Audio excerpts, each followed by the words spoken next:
ગુજરાતી વાર્તા. કાચબો અને સસલાની વાર્તા. તેમાં કાચબો ચાલ્યો જાય છે અને સસલું દાંત કાઢે છે. પછી કાચબો સસલાને સમજાવે છે કે આપણે એક રેસ કરીએ. તેમાં સસલો અને કાચબો રેસ કરવાનું વિચારે છે. તેમાં ત્યારબાદ સસલો સ્પીડથી દોડે છે અને કાચબો ધીરે ધીરે ચાલે છે.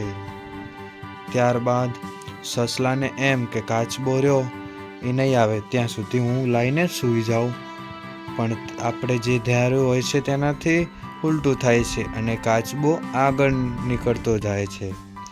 ત્યારબાદ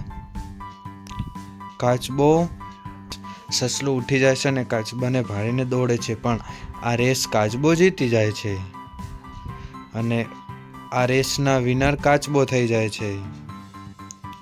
ત્યારબાદ કાચબો એ બહુ ખુશ થાય છે અને સસલું રડતું હોય છે.